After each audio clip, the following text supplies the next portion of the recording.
Yo, what's up mga kaibigan? Nalina tayo magkwentuhan. Si James Harden ay nagtala pa lamang ng 40 points and 9 assists kahapon sa panalo ng Los Angeles Clippers kontra sa Milwaukee Bucks. Bigyan lang nga natin ng pansin si Harden mga kaibigan dahil sa palagay ko nga ay hindi siya ganong na-appreciate ng mga fans for the simple reason na wala pa siyang singsing.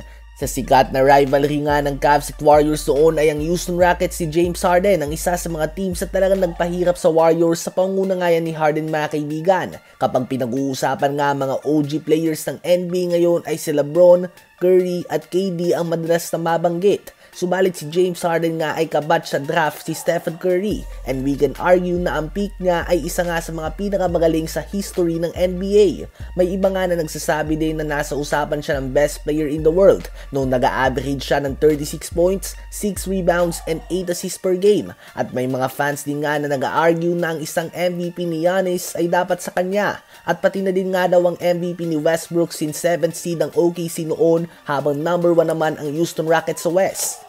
Hanggang ngayon nga kahit na past prime na siya mga kaibigan ay nagtatala pa din nga siya ng all-star numbers sa 21.7 points, 6 rebounds and 8.4 assists per game. Siya pa din nga ang nangunguna sa Clippers team na nasa top 6 ng Western Conference na napakatindi. Kaya naman isa din nga siya sa mga OG ng NBA ngayon. Bagamat hindi man siya nagkakampyon pa, former MVP pa din nga siya na nasa year 16 na at nagtatala pa din ng mga matataas na numero kahit na marami sa kasamahan niya ay retired na o kaya naman ay pabagsak na ang mga stats. Ano ba ang masasabi nyo tungkol dito?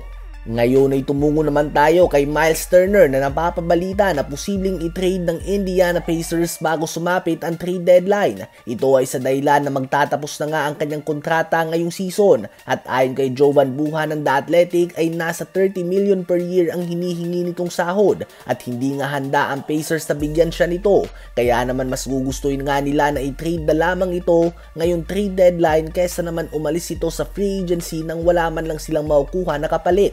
So asahan nga na matitrade si Miles Turner kung sakali na hindi magkasundo ang Pacers at ang kanyang kampo sa isang contract extension. Sa ang team nyo ba sa palagay magiging magandang fit si Miles Turner?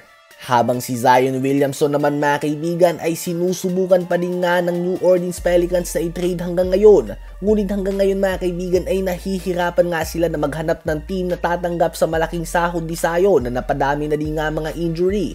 Ang former number 1 pick ay may sahod na 36.7 million ngayong season. Subalit matapos ang season na ito ay may 3 taon pa nga na natitira sa kanyang kontrata na patuloy lamang naaangat. At dito nga hesitant ang mga team dahil paangat nga ang kanyang sahod habang pababa naman ng pababa ang number of games na nilalaro niya. Ano ba masasabi nyo tungkol dito?